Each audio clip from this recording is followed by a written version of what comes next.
Y sin más dilación, puedes empezar cuando quieras con la presentación, Pedro.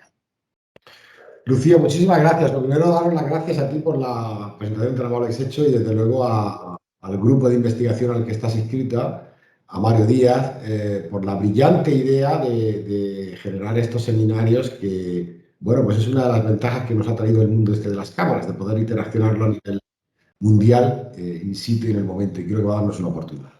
Bien, a ver si yo encuentro la presentación. Aquí está.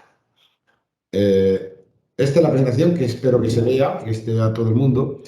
El título de la charla hace referencia pues, un poquito a la línea de investigación que venimos haciendo en el Departamento de Bioquímica y Biología Molecular desde hace muchísimos años y que empezamos más vinculados a lo que sería la biocatálisis aplicada y nos encontramos con la Green Chemistry, que es un concepto que nació pues, a finales de los años 90 y nosotros estamos muy condicionados a querer llevar realmente la Green Chemistry hacia lo que sería una Green Chemistry. ¿Pero qué es una Green Chemistry? Podríamos decirlo. Bueno, pues la Green Chemistry es la química perfecta. En las Olimpiadas del 92, el Green Team de baloncesto eran los mejores jugadores del mundo. Pues aquí sería la química perfecta es la magia. Yo creo que la magia es lo que nos puede decir un mago que transforma una cosa en otra para muestra un botón. Es la transformación que ocurre cuando una princesa le da un beso a un sapo y lo transforma en un príncipe. Eso realmente es la auténtica magia, porque a veces, pues bueno, pues la magia, ¿por qué no? Pues está en un beso de una princesa. Querer aproximar, ¿cómo poner estos ejemplos? Para nosotros, evidentemente, no repartimos besos. Por lo menos en el laboratorio, es decir, nos dedicamos a aspectos de transformaciones químicas en las cuales pudiéramos transformar el 100% de un sustrato en un producto. Y para eso nuestra varita mágica son los catalizadores y en concreto son los biocatalizadores, que son los catalizadores de la vida, los catalizadores que permiten todas las transformaciones químicas que ocurren en los seres vivos. Y nos van a dar los máximos niveles de transformación y desde luego los máximos niveles de selectividad en la transformación.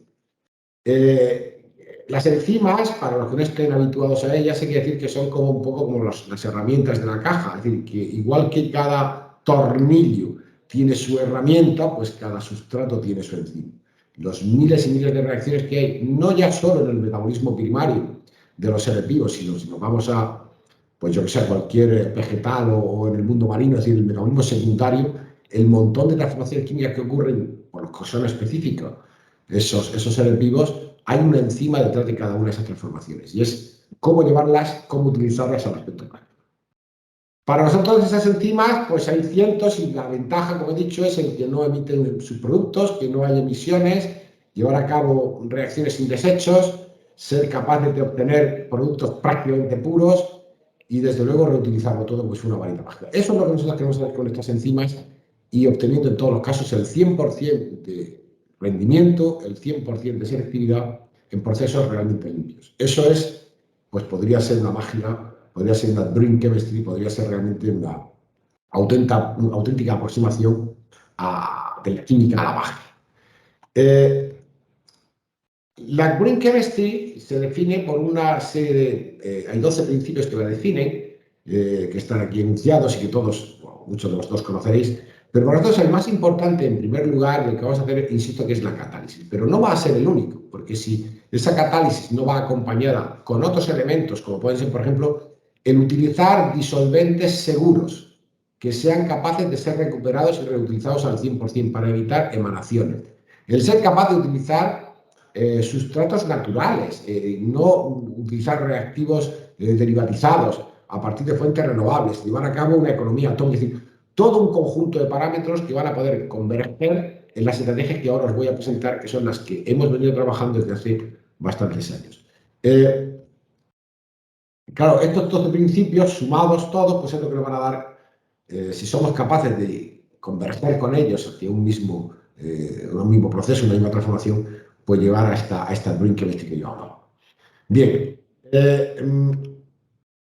¿con qué elementos vamos a trabajar? Pues aparte de las enzimas que ya conocéis, vamos a trabajar con dos disolventes no acuosos que tienen unas características muy particulares y con los cuales hemos ido trabajando a lo largo de los años. El primero son lo que se llaman los líquidos iónicos.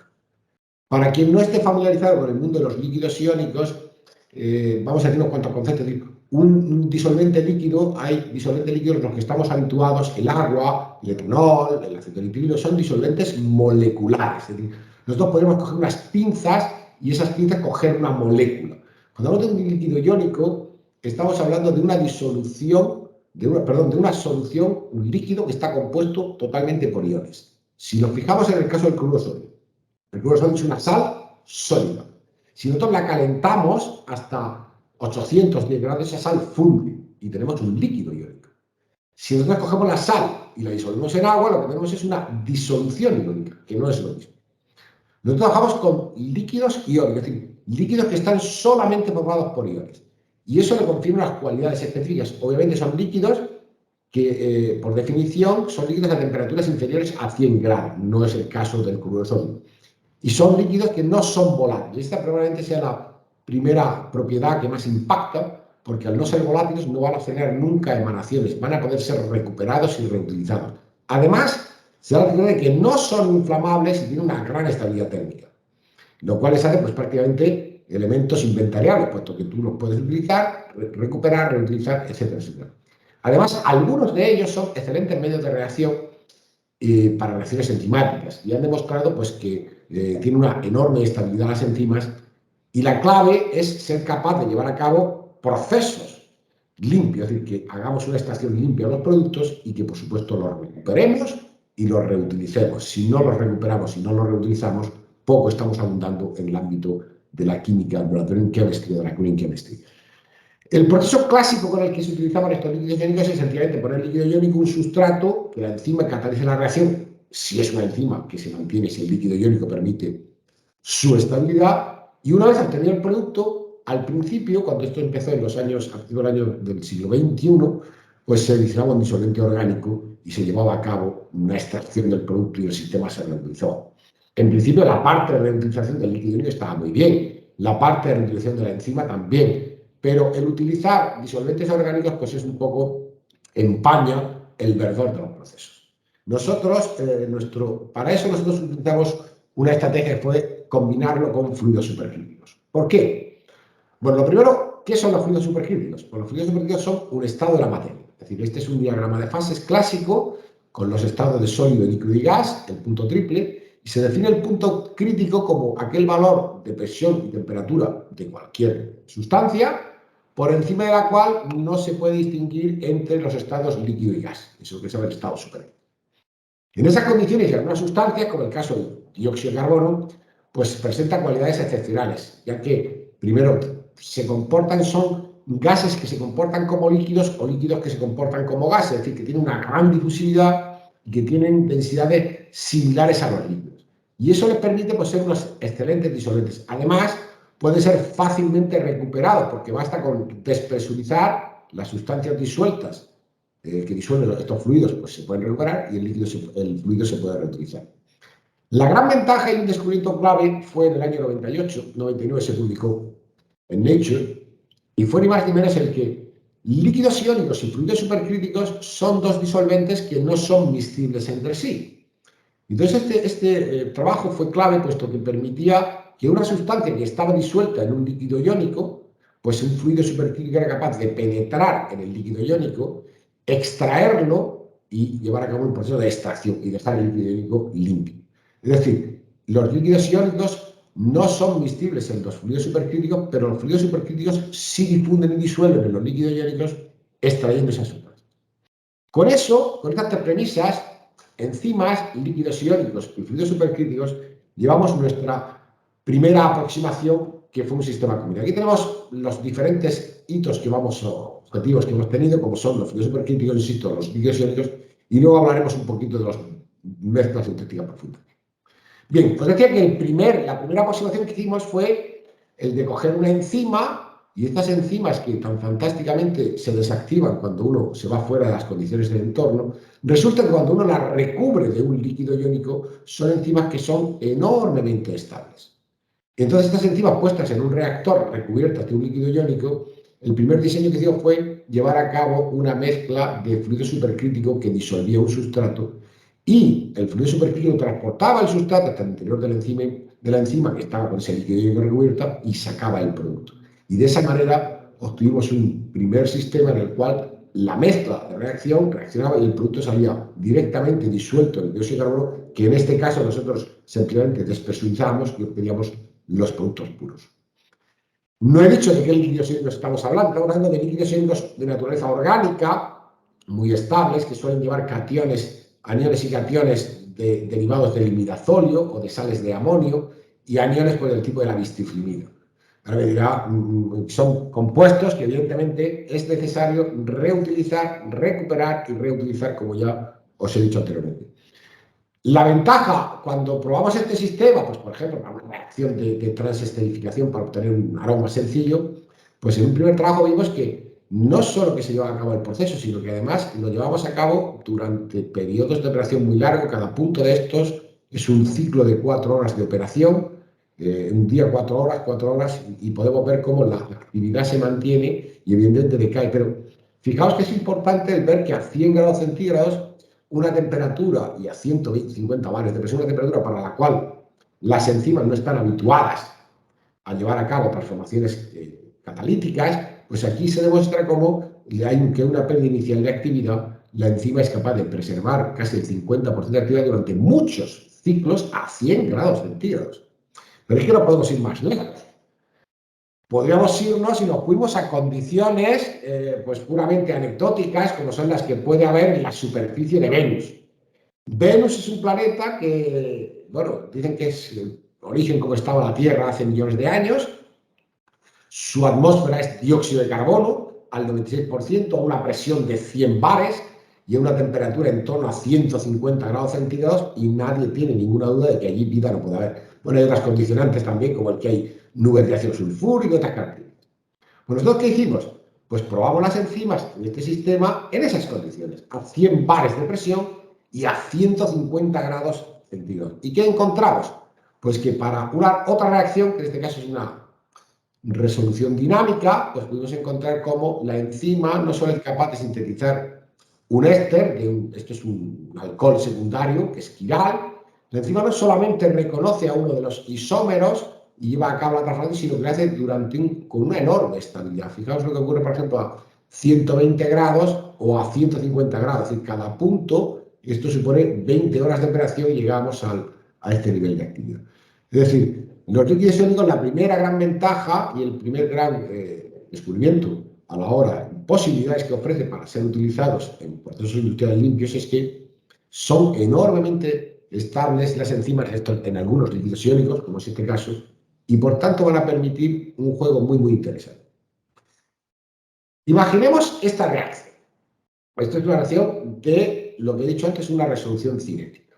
Es decir, de una mezcla racémica, aquí es un éster de acilo, la reacción ocurre mediante una adición, un ataque de nucleofílico un ataque hacia este éster, se forma una acilenzima, se desprende el alcohol, este alcohol con doble enlace que isomeriza hacia acetaldehído y se forma un intermedio. Pues la enzima es capaz de reconocer la característica entre los dos isómeros y de esta manera una resolución cinética normalmente llega hasta el 50%. El otro compuesto, pues evidentemente ese otro isómero no reacciona.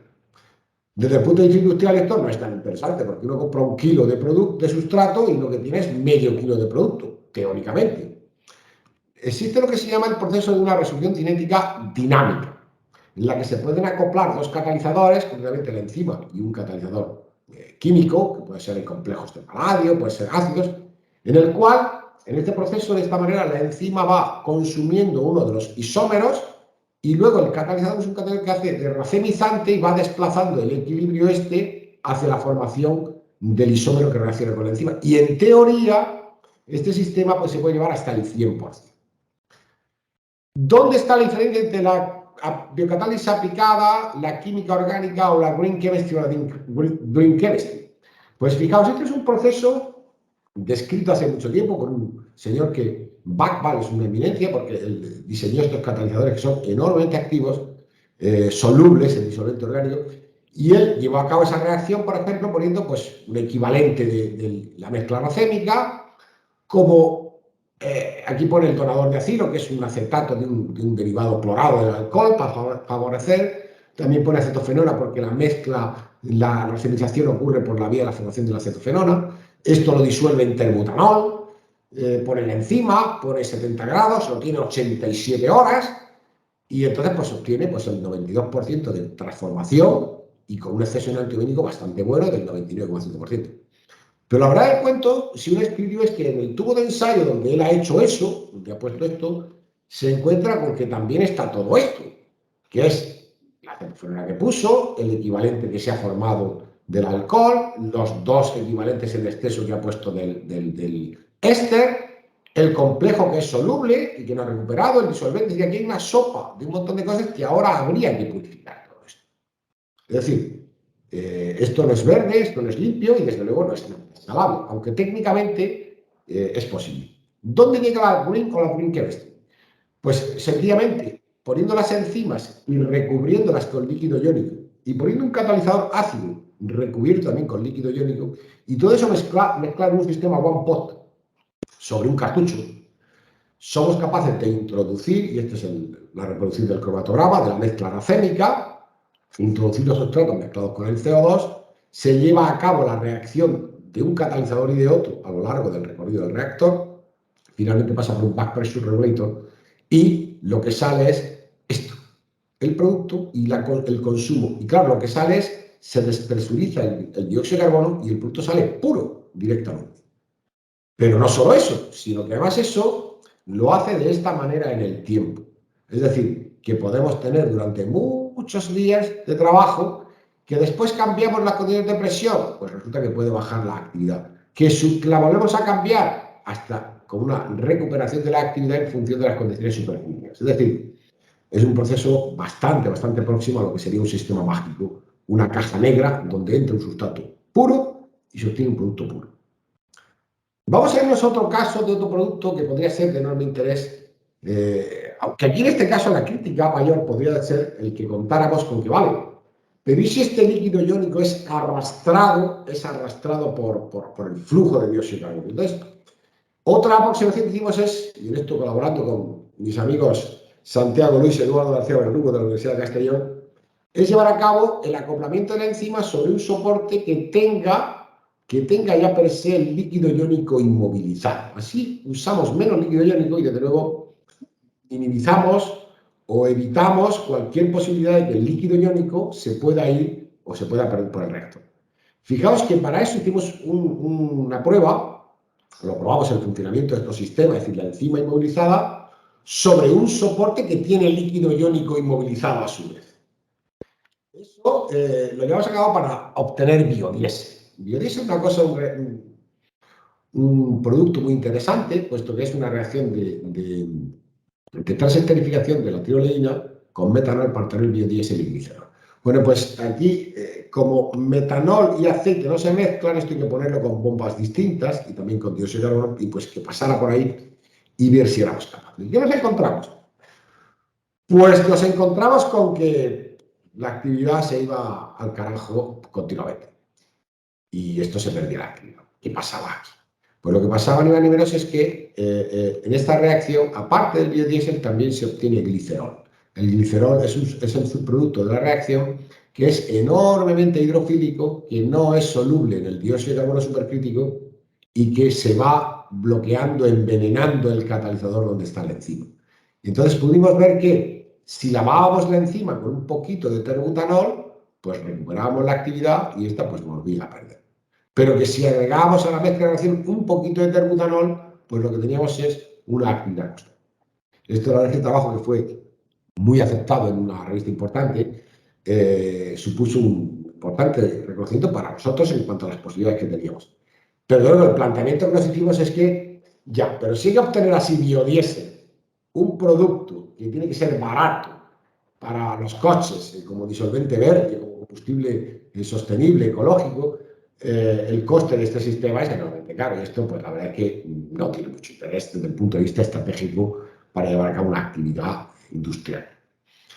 De manera que aquí tenemos el biodiesel, que ahora veremos el biodiesel normalmente se obtiene así, esto es muy barato. Se coge aceite, se coge metanol, esto no se mezcla, no son miscibles, aceite y metano no son miscibles, se le pone sosa, potasio, sulfúrica y una serie de etapas, alta temperatura, se calienta y luego sale un sistema bifásico donde sale el biodiesel, que son los ésteres metílicos de los ácidos grasos, y el glicerol. Bueno, esto es lo que sale, porque esto es el biodiesel y esto luego será lo que veis menos glicerol. Aquí hay una cantidad de porquería. ¿Por qué? Porque es un proceso que es enorme, es un proceso muy sucio, muy sucio. Yo recuerdo la anécdota del biodiesel cuando el Repsol perdió los yacimientos de vaca muerta, en los que el biodiesel argentino era más barato que el europeo, y de manera porque allí los sistemas de limpieza pues no los imputaban a los costes finales de limpiar. Todo esto vale mucho dinero, aparte de otros problemas que puede haber derivados de la humedad, el contenido de agua que pueda tener en la mezcla de los aceites, etc. No es un proceso barato. De manera que esto del fluido supercrítico está bien técnicamente hacerlo, pero no tiene interés desde ese punto de vista. Con las enzimas no se puede hacer, porque no solamente son invisibles, sino que además cuando ponen la enzima el metanol y la enzima la destruye totalmente a la velocidad del rayo. Y nos encontramos con que la enzima desactiva, pues esto no ocurre, es muy difícil. Aquí surge la segunda gran aproximación de los trabajos que hicimos, que son lo que se llaman los líquidos iónicos tipo esponja. ¿Qué es esto? Pues esto es realmente una contribución del laboratorio de la Universidad de Murcia en el descubrimiento de propiedades nuevas de los líquidos iónicos, aparte de las que ya tenía. Y esto lo descubrimos no en el caso del biodiesel, que ahora volveré, sino en el caso de la síntesis de aromas. Estoy hablando de líquidos iónicos que tienen longitudes de cadena alifática muy largas, como son el C18 o un octadecil metil-imidazolio o un octadecil trimetilamonio, y aniones que son pues con los que hemos utilizado hasta ahora, la bistifenilo. Estos líquidos iónicos, como consecuencia de esta larga longitud de cadena, pues tienen puntos de fusión pues de 70, inferiores a 100 grados, pero son sólidos a temperatura ambiente. Esto nos va a dar un juego muy interesante. En el primer ejemplo que probamos fue una reacción muy sencilla, que es coger un ácido y un alcohol y llevar a cabo una reacción de esterificación. Esto normalmente, si cojo ácido acético y alcohol isamílico, o ácido acético y geraniol, pues uno mezcla ácido acético y alcohol isamílico, lo que tiene es una mezcla de acético y isamílico. Eso no hay reacción. Si uno pone una enzima, a malas penas se puede ver que se sintetiza algo, pero no porque la enzima se desactiva en la concentración acético puro. Estamos hablando de concentraciones en torno a 5,5 molar en acético y 5,5 molar en alcohol. Esto no funciona. Si le pones un desecante para retirar el agua de la reacción y desplazar ese equilibrio, pues es un poquito. Pero lo gracioso es cuando uno pone un líquido iónico, estos líquidos iónicos que estábamos probando, pues uno se encuentra con rendimientos de reacción en torno al 80%. Y si además le ponías un agente deshidratante, pues llegamos muy próximos al 100%. Es decir, cuando un ácido y un alcohol se disuelven en este líquido iónico, la enzima es capaz de catalizar una reacción de esterificación próximo al 100%. Y era pues, un excelente resultado desde el punto de vista biocatalítico. Pero la clave es ahora cómo sacamos el aroma, el producto que hemos sintetizado, pues un acetato de isoamilo, que huele muy bien, que huele a plátano, o acetato de acetamilo, que huele a rosa. ¿Cómo lo sacamos de aquí? Los químicos, los ingenieros químicos, normalmente lo que suelen hacer para esto es calentar. Destilan, membranas de destilación, calentamos más. También hay gente que utiliza pues, sistemas de membrana, separación de membrana, evaporación u otros supercríticos.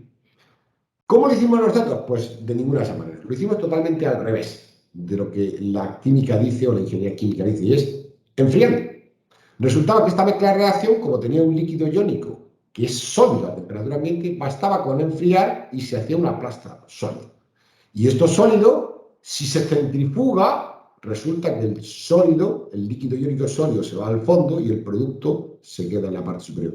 O si lo introducimos en un filtro centrífugo, después del primero se enfría a 0 grados, centrifugamos, aquí tenemos el producto puro y aquí tenemos el líquido iónico listo para recuperar y reutilizar al 100%. La expulsión no es total, esto por eso lo llamamos líquidos iónicos tipo esponja, porque al final quedaban estos líquidos iónicos un poco como las esponjas. La diferencia que hay entre una esponja seca y una esponja húmeda, es decir, tras una primera aproximación, pues se extrae, depende de la sustancia, hay unas que se retienen más o menos, pero cuando esto lo recupera, lo hace varios ciclos, pues como las esponjas, evidentemente sí eres capaz de extraer el 100%, pero en los primeros estadios funcionan como una esponja. Y bueno, si eso se lleva a cabo, procesos de separación y ni más ni menos de cuantificación del líquido iónico que pueda haber presente, pues vemos que tras procesos reiterativos de centrifugación y enfriamiento llegamos a la desaparición total del líquido iónico en la parte del producto. Es decir, que tiene un producto puro y en este caso es mucho más versátil. Pero ¿qué se puede obtener? Pues fijaos, estamos hablando de en gramos por litro, que son valores muy interesantes. Pues fijaos las concentraciones para los diferentes aromas que se pudieron obtener y los rendimientos de reacción que obteníamos en función de cada uno de ellos. Lo cual sí plantea una estrategia muy interesante simplemente de llevar a cabo un proceso de esterificación entre compuestos naturales, como pueden ser ácidos grasos, el acético es un compuesto, y alcoholes naturales, como puede ser el geranio, el tetrageranio, con una enzima natural y sin utilizar ningún tipo de disolvente orgánico para su separación o sueltación. ¿Pero cuánto funciona la enzima? Pues en procesos cíclicos en los cuales combinábamos pues, el sólido líquido iónico con el alcohol y el ácido, se calienta y en medio de reacción y se recupera todo simplemente con la centrifugación y la reutilización, pues vemos que los ciclos de reutilización pues son, como se puede ver, una permanente mantenimiento de la actividad. La pérdida que se puede ver en la etiqueta se debe más a los granitos de enzima que nos faltaban, que se perdían del trasiego de un vial a otro cuando acababa un ciclo, que a la propia desactivación. Y esto, evidentemente, pues fue un trabajo enormemente interesante. Si nos vamos al caso del biodiesel, que es el caso en el que estábamos hablando, nos encontramos con que la enzima tiene un excelente perfil de actividad, porque a una temperatura como 60 grados, cuando introducimos el aceite de oliva, lo de utilizar aceite de oliva no es ni más ni menos que por tener un patrón sencillo que analizar en el cromatógrafo. Si uno analizara, hubiéramos utilizado, ya lo veremos, aceites de desecho, la cosa es más compleja, pero esto es simplemente como patrón modelo. Trioleína se disuelve perfectamente combinada con metanol en el líquido iónico y la enzima es enormemente activa, puesto que en 4 horas, y para diferentes líquidos iónicos, cuanto más hidrofóbico es, pues podemos ver que nos encontramos una mejor actividad. Y luego, algo que es realmente espectacular. Esta enzima, incubada a 60 grados en este líquido iónico, un C18, a 60 grados la enzima, durante 3 meses. Son muchos meses, ¿eh? 3 meses a 60 grados, este es el perfil de desactivación que tiene. Son enormemente estabilizantes. ¿Qué es lo que esto nos aporta? Pues nos aporta, y aquí esto me está dando un problema porque no sé qué es lo que ha ocurrido, perdonad un momento, porque aquí no sé por qué. Ahora, se ve así más grande y se ve estupendo, ¿verdad? No sé por qué antes se ha saltado de cuestión. Aquí tenéis lo que yo quería deciros, que el líquido iónico y el alcohol, que son inmiscibles, y el aceite, cuando se calientan, son una mezcla de reacción. Y esa mezcla de reacción, como podéis ver, es un sistema homogéneo que es enormemente eficaz, estaba contando yo, para la síntesis del biodiesel. Bien, ¿cómo llevamos a cabo ahora la obtención del biodiesel y la separación? Porque aquí hay biodiesel, hay glicerol, hay líquido iónico. Pues esto se hace de una manera mucho más bonita por lo sencillo que es.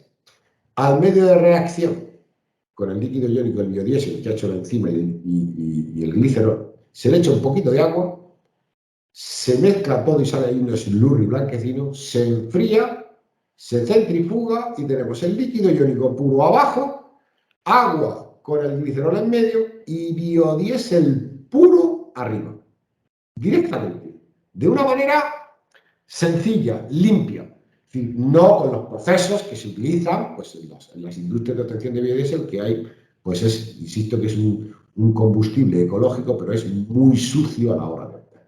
Es lo que yo quiero que veáis. Bien, esto además se puede llevar a cabo la reutilización de la enzima del líquido iónico en un proceso cíclico de reacción con el líquido iónico tipo esponja, el biodiesel, llevar a cabo pues, el calentamiento, la adición del agua, el enfriamiento, la centrifugación. Y aquí podemos ver, nuevamente nos pasó lo mismo que con el sistema supercritico, es decir, que si se reutilizaba la enzima, pues perdíamos actividad. Pero si entre ciclo y ciclo lavábamos la enzima con un poquito de terbutanol, pues el nivel de actividad, es decir, para eliminar el glicerol que pueda quedar residual, teníamos un 100% de actividad. Si nos vamos a un biodiesel de segunda generación, que sería, oye, no usemos aceite de oliva, que es un agente alimenticio y que evidentemente compite con el mercado de la alimentación, usemos un aceite de desecho. Pues nos encontramos con que esto lo que ocurre, que el aceite de desecho lleva más porquerías. Si hago el proceso de separación tras la síntesis simplemente por centrifugación, pues la centrífuga que teníamos no era muy potente. Pero en cambio, si lo que hago es agregar agua, pues aquí vamos a ver cómo se separan los biocombustibles, el biodiesel, el agua, y cómo el líquido iónico queda limpio y perfectamente sólido en la partícula. Pero podemos irnos más allá, a lo que se llaman los biodiesel de tercera generación, que es a partir de aceites de algas unicelulares. Pero aquí el tema es distinto, porque los aceites están dentro de las algas, hay que sacarlos. Y aquí lo que utilizamos fue líquidos iónicos, este líquido iónico tan fantástico, con los que, hidrofóbicos, con los que nos da la enzima funciona muy bien, pero le adicionamos un poquito de un líquido iónico que tiene la capacidad de disolver la celulosa. Ahora hablaremos de eso.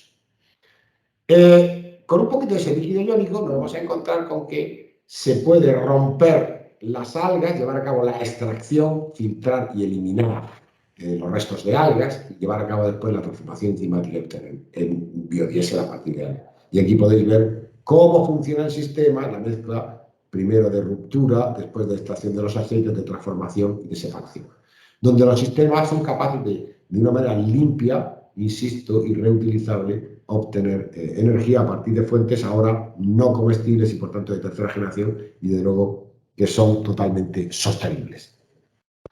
Hablaba de la celulosa porque la celulosa es pues, el polímero, bien lo sabéis, el más abundante que hay en la Tierra y probablemente el más infrautilizado. Bueno, desde el punto de vista de aspectos energéticos, nosotros solo sabemos o quemar la celulosa o hemos hecho con la celulosa pues, ropa, hacemos papel, pero y si fuésemos capaces de transformarla en glucosa, pues las posibilidades técnicas serían muy grandes a la hora de obtener, por ejemplo, etanol. Estos dos artículos son muy interesantes, puesto que el primero puso de manifiesto Robin Roger en el año 2002, puso de manifiesto que hay líquidos iónicos que disuelven la celulosa, disoluciones de celulosa, no que la hidrolizan, la disuelven. Pero claro, no todos los líquidos iónicos son buenos para la enzima, porque esos mismos líquidos iónicos, fijaos, es un paper de los pocos que conozco y en una revista buena, que es Green Chemistry, que publica malos resultados. Es un paper que está dedicado a decir que los líquidos iónicos desactivan la celulosa y que no sale nada. Lo cual yo animo a los investigadores, a los estudiantes a que sepan que los resultados son tan buenos, los buenos resultados como los malos, porque sirven para decir por dónde no hay que tirar. Es un paper dedicado a una cosa que no sabe. ¿Cómo hacer?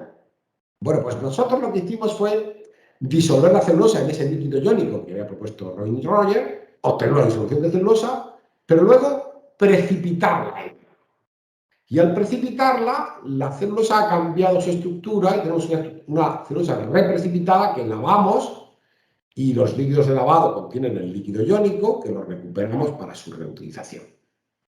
Y esa celulosa reprecipitada resulta que es un sustrato excelente para celulasa, fenobiasa y degrada la celulosa como si fuese un terrón de azúcar. Fijaos, una disolución, una suspensión de celulosa reprecipitada a este nivel de actividad funciona y así se degrada con las hidrolasas. Los líquidos iónicos vuelven a dar un sistema limpio para procesar celulosa y obtener azúcar. Pero es que además la diferencia de estos son ciclos de operación, la recuperación y la reutilización de los líquidos iónicos. Y aquí se compara el uso de glucosa normal con glucosa obtenida de esta manera en el crecimiento de Saccharomyces cerevisiae, una curva de crecimiento para ver que es una glucosa exactamente idéntica, sin ningún tipo de purificación adicional. Bien, yo quiero cambiar ahora el tercio para otro tipo de procesos que hemos visto, como son los procesos de esterificación, ya se lo están viendo, que son procesos de esterificación derivados, por ejemplo, de enteriglicerol y ácidos grasos, que hemos podido ver, síntesis pues, de de ácidos grasos, alcohol y glicerol, para obtener monoglicéridos, no solo de un modo directo, como es este caso, en líquidos iónicos, y donde las tipo esponja nos van a permitir separarlo, sino, por ejemplo, un trabajo en el que se hizo recientemente de una doctoranda que tuve, Rocío Villa, ahora está en Holanda, por ejemplo, obtener monoglicéridos de ácidos grasos omega 3, algo que es enormemente interesante desde el punto de vista nutricional. ¿Por qué? Porque el modo en cómo se absorben en la pared intestinal no es como triglicéridos, sino como monoglicéridos, y hay un interés estratégico.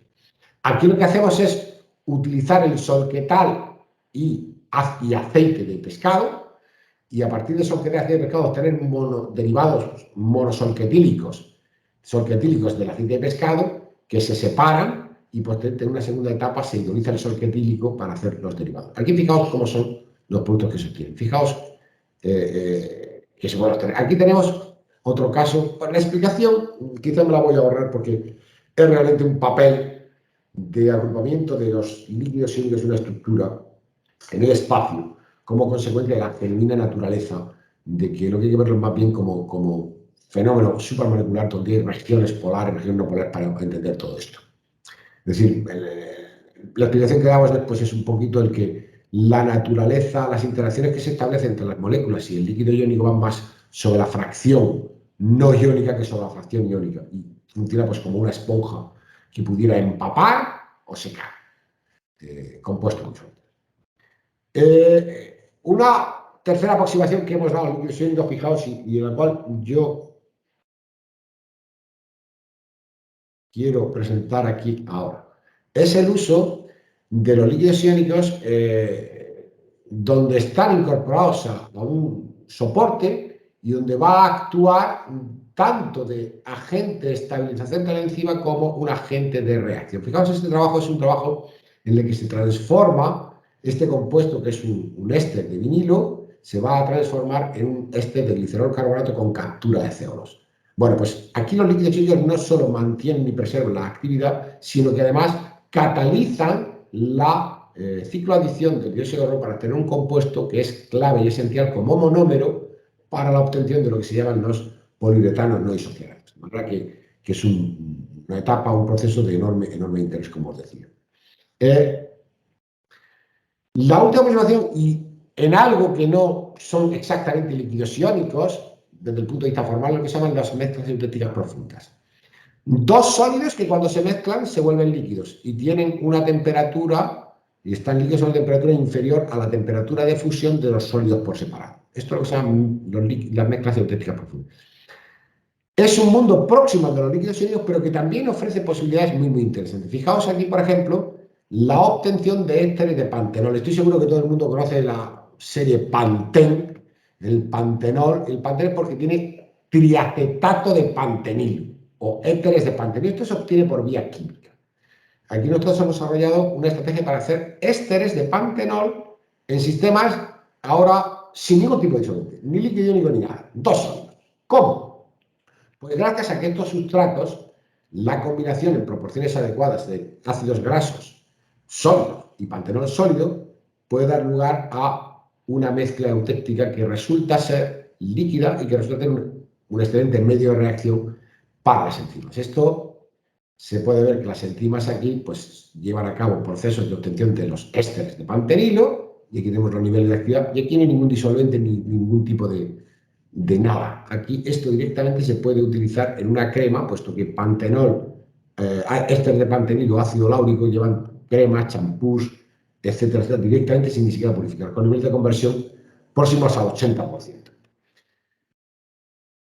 Podemos hacer reacciones y hemos entrado en un mundo ahora en los cuales los sólidos sean capaces de llevar a cabo dos sólidos directamente. Pues como por ejemplo, con ultrasonidos, ser capaces de poner los dos sólidos, y los ultrasonidos se generan las síntesis de surfactantes que dan lugar ni más ni menos pues a permitir que las enzimas catalicen esta reacción de esterificación y obtener pues ésteres de xilitol o de sorbitol, y que aquí podéis ver cómo se obtiene. Fijaos en cremas que llevan cremas con pantenol y xilitol, y aquí podéis ver que los perfiles son enormemente rápidos, directamente poniendo, insisto, sólidos y poniendo, en este caso, asistencia con ultrasonidos, que es una técnica bastante limpia.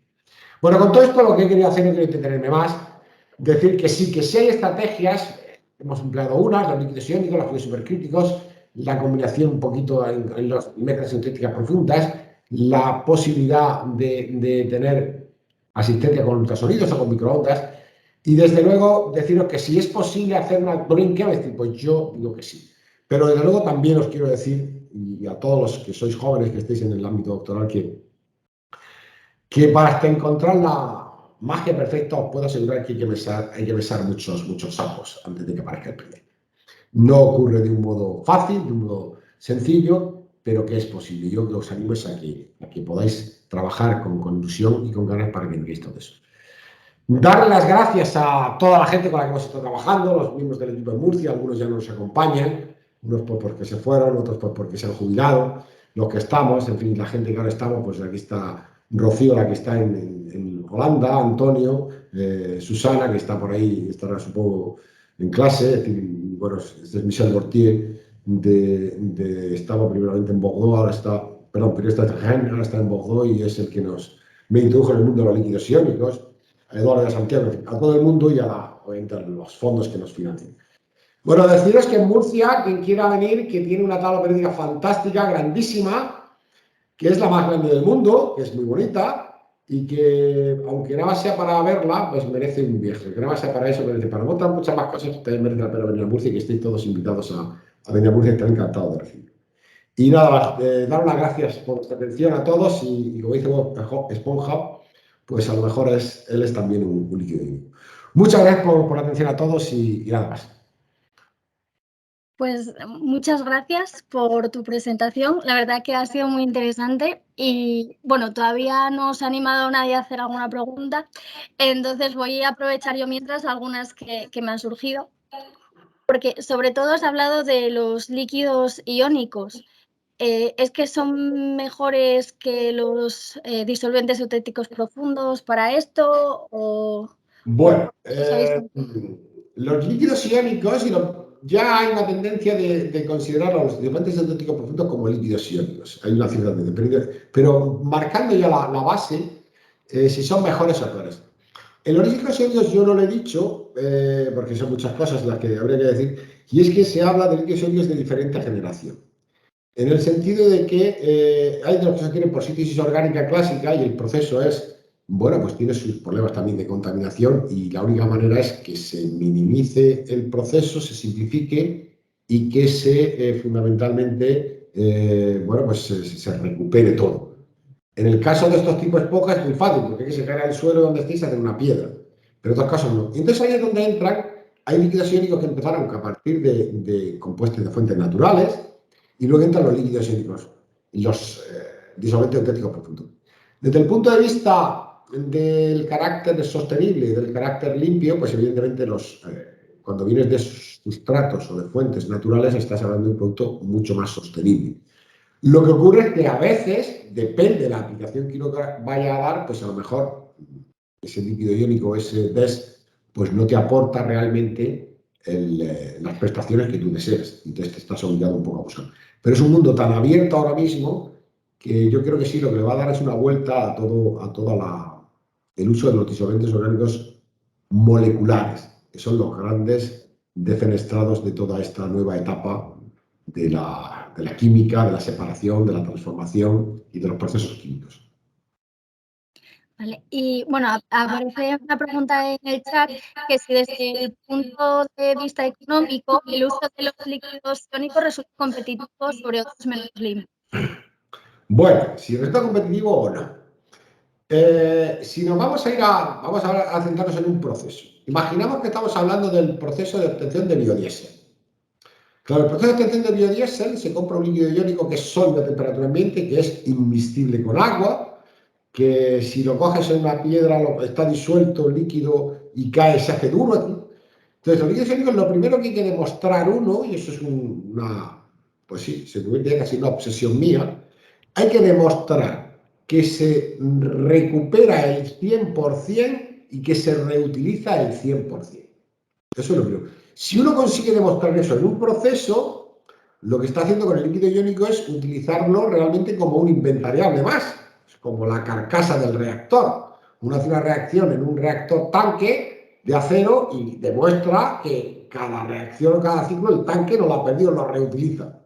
Eso es lo que necesitamos demostrar. En el caso del biodiesel, con ese líquido iónico se puede hacer. Pero yo creo que además hay que ver otras ventajas. Y hay que ver las ventajas es de cuánto se ahorra en limpieza a la hora de establecer la competitividad. Es decir, como cualquier inventariable hay que comprarlo la primera vez. Pero si demuestras que lo reutilizas, lo recuperas y lo reutilizas, pues no estás haciendo nada más que una inversión. En el proceso clásico de obtención de biodiesel que hay por todos sitios, ¿qué ocurre? Pues que se gasta un montón de energía, porque son procesos que ocurren a 100 y pico grados. Que se gasta catalizadores que son homogéneos como la sosa, la potasa, que si luego eso no se lava, hay que lavar el biodiesel con mucha agua, porque si no eso rompería los motores. Hay que depurar esas aguas, no las vamos a tirar a la pampa como hacen los paisanos de otros países, no vamos a tirar a la pampa. Eso tiene un coste, es decir, los procesos que planteamos aquí son, desde el punto de vista medioambiental, bastante más interesantes. Y ahora, si las normas obligan a unos determinados criterios de limpieza, el concepto de competitividad va a cambiar. Cambia totalmente. Pero las normas son las que marcan la jugada, son las leyes. Vale. Y, por ejemplo, nosotros es que hacemos extracción líquido-líquido con disolventes eutéticos profundos y sí que algunos pues se vuelven sólidos enfriando o a temperatura ambiente. ¿Eso podría utilizarse también como los iónicos tipo esponja?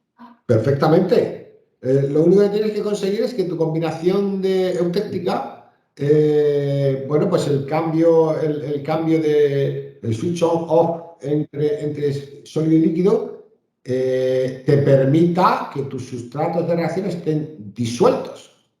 Si está disuelto, pues fenomenal. Es decir, lo que yo no sé es si en este caso, por ejemplo, para la obtención de biodiesel, si el aceite comercial de girasol o de lo que sea y el metanol se mezclan ahí, hacen una disolución homogénea a una determinada temperatura y luego al enfriar si eres capaz de separar y ver el comportamiento que tiene.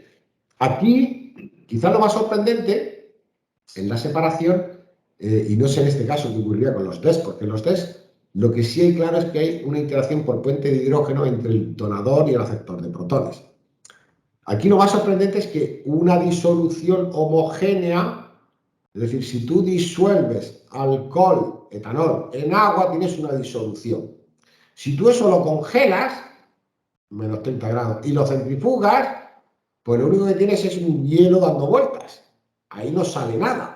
Aquí la grandeza es que la naturaleza iónica de los líquidos iónicos prevalece en fortaleza frente a la interacción molecular de lo que hay disuelto. Porque solo al centrifugar, el líquido iónico como tal prevalece y se separa él. Y lo que no es iónico lo excluye. Ese es el fenómeno que probablemente le da más grande o mayor grandeza a las posibilidades técnicas de los líquidos iónicos. Perfecto. ¿Y con DES habría una protección de enzimas similar como los líquidos iónicos? Bueno, no todos los líquidos iónicos son estupendos, ¿eh? Hay líquidos iónicos que desactivan las enzimas. Es decir, en su propia lógica, si un líquido iónico disuelve la celulosa, que es un polímero, pues pone una proteína que también la disuelve, ¿no? Disuelve una proteína, disuelve la seda, disuelve muchas cosas, que no todos los líquidos. En el DES hay de todo, porque en los DES también se juega con otro parámetro. Los DES, casi todo, la gran mayoría, tienen un alto contenido, un alto contenido en agua. El contenido en humedad es muy importante. ¿Por qué? Porque realmente el disolvente que afecta a la actividad y a la estabilidad de las enzimas es la preservación de la capa de hidratación, de la primera capa de hidratación alrededor de la molécula de enzima. Entonces, en tanto en cuanto eso, el DES lo preserve, estoy seguro que nos va a ver enormemente útiles por estabilizar las enzimas. Pero en tanto en cuenta el DES elimine la capa de deshidratación y le provoque un fenómeno que se define como water stripping, pues va a generar una desactivación enzimática. Vale.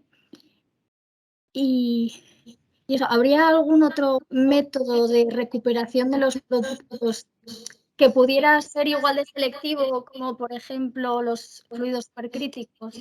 Hombre, claro, claro, fluidos supercríticos es un método estupendo porque con un fluido supercrítico vas a entrar en un líquido iónico donde esté el producto, lo vas a transportar y después tú se puede hacer, no lo he puesto, pero se puede hacer una despresurización en cascada. Hay sistemas ciclónicos, los ingenieros esto lo saben muy bien, de despresurización en cascada que te permiten separar y fraccionar selectivamente, por supuesto. Pero es que también hay membranas que en función de la naturaleza del líquido iónico, con un líquido iónico, membranas con un líquido iónico, por ejemplo, que son selectivas al transporte de gases. Eso es una cosa muy interesante lo que estamos hablando ahora que tanto nos preocupa el dióxido de carbono. Es decir, líquidos iónicos permiten hacer transporte selectivo de gases. Claro que hay muchos procesos. Los fluidos supercríticos, el único problema de los fluidos supercríticos es el coste que tienen las instalaciones, como consecuencia de que hay que aportar medidas de seguridad, evidentemente, a los trabajadores y al entorno. Entonces, las instalaciones son muy costosas. En España hay 3 instalaciones, creo, hay una en Zaragoza, que está dedicada a la estación de aceites omega 3 y derivados. Hay otra en Badajoz, que está dedicada a la estación de la Liège en francés, en español no me acuerdo cómo se llama, el compuesto que le da un compuesto del corcho que le transfiere un mal gusto a los vinos y lo extraen con fluido supercrítico. Y creo que hay otra, no recuerdo si es en Barcelona, en Valencia. Sí, no hay muchas, pero es que, es que es caro. Entonces, claro, el input de una infraestructura tan cara, ese sí que va a ser es poco competitivo.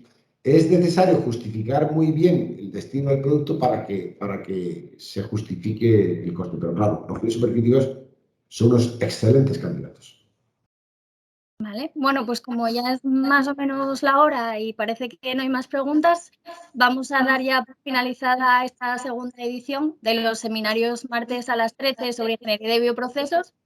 Y bueno, quiero dar las gracias a todos los ponentes que han participado, hoy en especial a ti, Pedro, y a todos los que habéis seguido las charlas y os esperamos pues, ver el año que viene en la tercera edición. Muchísimas gracias y felicidades por esta iniciativa que me parece un excelente punto de encuentro para discutir, para hablar y para aprender un poquito más todos. Muchas gracias de verdad por todo, Lucía, y a Mario por la invitación y a toda la Universidad de Oviedo, donde me siento muy a gusto siempre, aunque sea en la distancia. Un abrazo. Muchas gracias.